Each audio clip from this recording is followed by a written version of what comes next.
السلام عليكم ورحمة الله وبركاته. بسم الله والصلاة والسلام على رسول الله. اللهم صل وسلم وزد وبارك عليك يا سيدي يا رسول الله.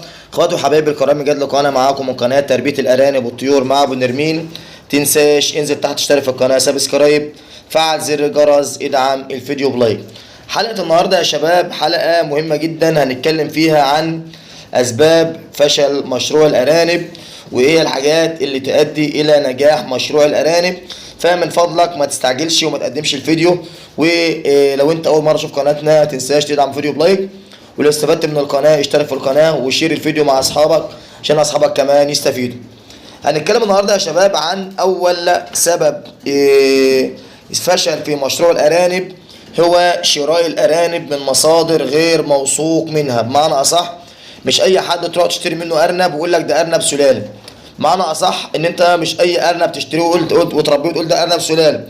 كمان ما تشتريش الارانب من السوق تمام وتقول ده ارنب سلاله. يا جماعه لازم تشتري ارنب متحصن بكتيري وفيروسي معوي، ارنبه تكون بكريه، ارنبه تكون صحه شاسيه، حوض الواسع، الكف العريض، الشعر الكثيف، العينين بتلمع، ما يكونش ارنب مصاب بتشوه اسنان، ما يكونش ارنب عنده برد، ما يكونش ارنب عنده جرب، ما يكونش عنده التهاب عرقوب، ما يكونش عنده اي مشاكل في جسمه خراريج او الكلام ده يا جماعه تاثر الى عدم استمرار وعدم نجاحك في مشروع الارنب.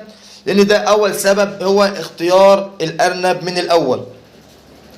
يطلع واحد فقير يقول لي يا ابو نرمين بقى، طب احسن نوع ابدا فيه؟ يا حبيبي مش حاجه اسمها احسن واوحش.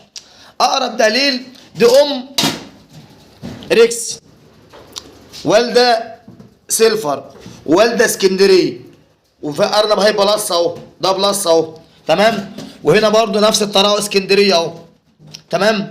هل ده اصنفها ايه؟ الارنب ده اصنفه اسكندريه ابن ريكس، وكلها اولاد بعضها يا حبيبي، الارنب كلها اولاد بعض. دي فلاين اهي، دي ام هاي بلس اهي، بيضه اهي.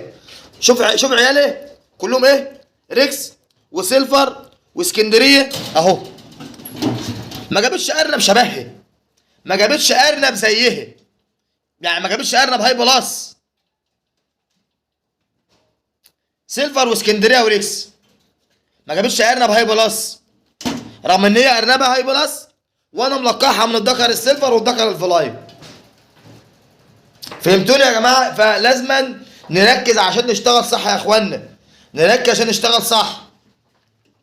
فنتكلم بقى عن الاسباب اللي بتفشل مشروع الارنب معاك. هو ان حضرتك تشتري الارنب من السوق او من مصدر مش موثوق فيه، من اي مربي اي كلام. ارنب طلع عنده اما رباه بقى 2 كيلو ونص قال لك هبيعه سلاله. لا، مش كده خالص. السلاله سلاله واللحم لحم. ارنب اللحم ما ينفعش يبقى سلاله، ارنب اللحم ما ينفعش يبقى ارنب سلاله. دي نقطه. النقطة التانية هي إن أنت تستعجل على الأم لما تكون اشتريت أرنبة مثلا بكرية عمر 4 شهور أو 4 شهور ونص أو 3 شهور و3 شهور ونص، تبدأ حضرتك أنت تلقحها تمام.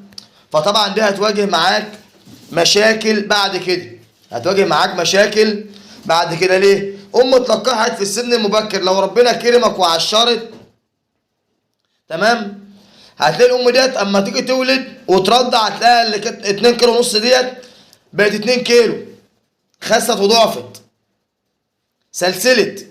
وممكن تواجه مشكله ان انت حضرتك لقحتها في العمر المبكر، خش بقى بمشاكل التهاب درع، ما هو فيش درع اساسا، تخش بمشاكل عدم نتف شعر، عدم رضاعه، مشاكل كتير جدا. ليه؟ الام لسه صغيره، الام لسه صغيره. يبقى حضرتك كده بتفشل في مشروع الارانب. هو اول حاجه شراء الارنب من مصدر غير موثوق منه، ارانب صغيره تلقحها بدري تمام قبل ميعادها. النقطه الثانيه عدم التحصينات الفيروسي والبكتيري تمام، تسبب الى فشل مشروع الارانب، لان بيحصل تسمم وموت مفاجئ. خساره الارنب، الشغل بالعلف غير جيد يسبب فشل مشروع الارنب.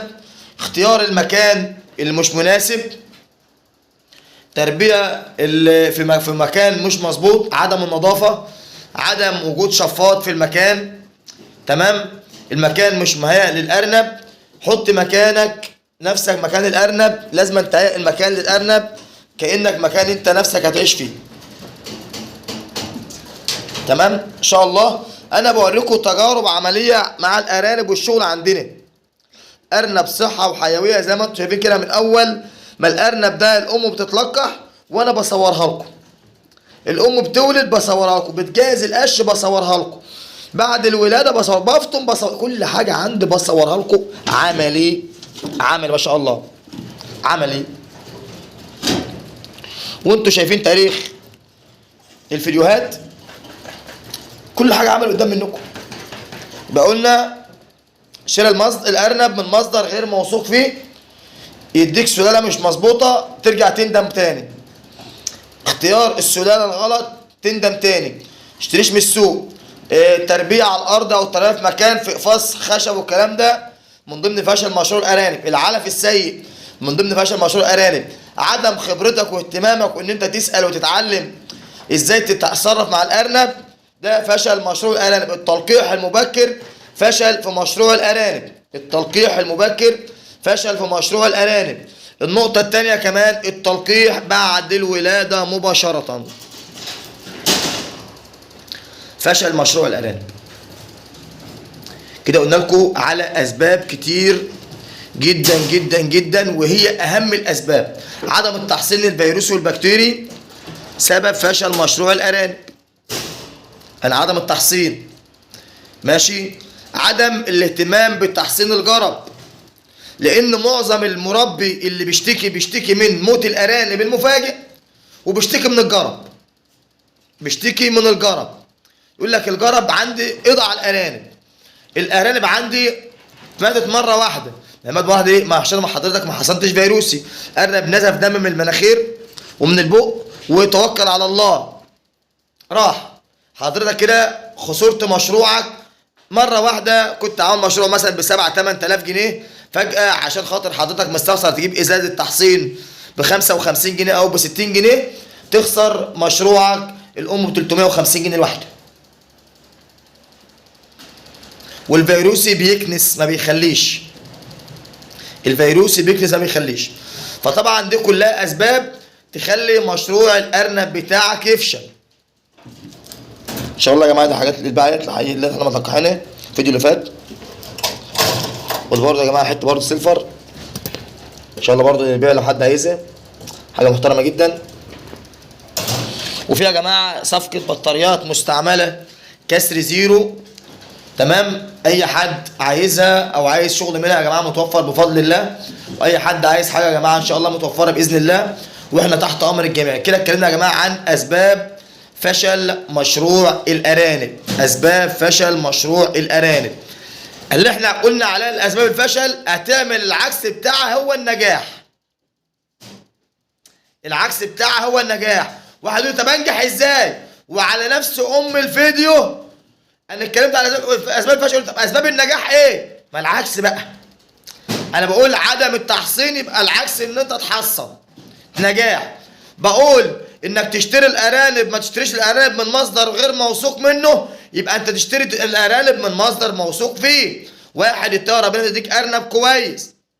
بقول ما تشتغلش بعلف وحش، يبقى النجاح انك تشتغل بعلف نظيف. بقول ما تربيش ارض وتربي بطاريات، يبقى تربي بطاريات. بقول المكان هي مكان للارنب، يبقى تختار مكان نظيف للارنب. الشفاط يبقى تركب شفاط للارنب. بتكلم عن اسباب الفشل، يبقى العكس، يبقى النجاح هو العكس. ما تيجي تشتري ارنب سلاله، اشتري ارنب بس تعال بسم الله الرحمن الرحيم، اشتري ارنب من مكان محترم، مكان موثوق منه، ارنب نظيف. افحص الارنب مفيش فيه جرب، مفيش فيه تسمم في ودانه، ما عندوش اي مشاكل، مش فيه خريج، مش اي مشاكل، اشتري الارنب. غير كده يا جماعه يبقى كده مشروع الارنب بتاعك بيفشل. غير كده يبقى مشروعك بيفشل، مش هتنجح. امهات ما شاء الله منتجه، ما شاء الله اعداد، تمانيات، وتسعات وعشرات وحداشرات. ارقام ارقام يا جماعه. هنا اهو الولاد ما شاء الله مليان خير، وبقى بره اهو واقف قدام العلافه والتاني تحتهم هناك اهو. هنا نفس الطريقه خير اهو ان شاء الله، ربنا يبارك. خير اهو، خير بره وخير جوه. هنا نفس الطريقه يا شباب، كل حاجه عملي قدام منكم اهي، عملي على الطبيعه اهو. نفس الطريقه هنا اهو ما شاء الله، ارنب والصحه وحياه ونظافه اهو ما شاء الله، ربنا يبارك. يبقى ديت يا شباب اتكلمنا عن اسباب فشل مشروع الارانب. يبقى هتعمل الحاجات ديت، هتنفذ الشغل اللي هنقول عليه تمام، هتلاقي ربنا كرمك ونجحت في مشروع الارنب بتاعك. حتى لو عندك ذكر وثلاث نتيان، لو عندك ذكر وثلاث نتيان واشتغلت صح ربنا يكرمك وهتنجح. ممكن يا جماعه يكون عندك 5 اناث او 10 امهات واشتغلوا احسن من 30 ام، يشتغلوا وطلعوا معاك ربح وناتج احسن من 30 ام لو انت شغال صح. لو انت شغال صح. طبعا دي كانت حلقه النهارده. بشكر الابطال اللي كملوا على الفيديو الاخر. لو انت اول مره تشوف قناتنا انزل تحت اشترك في القناه، سبسكرايب وفعل زر الجرس على الكل عشان يوصلكم كل جديد. اشكركم لحسن المتابعه. السلام عليكم ورحمه الله وبركاته.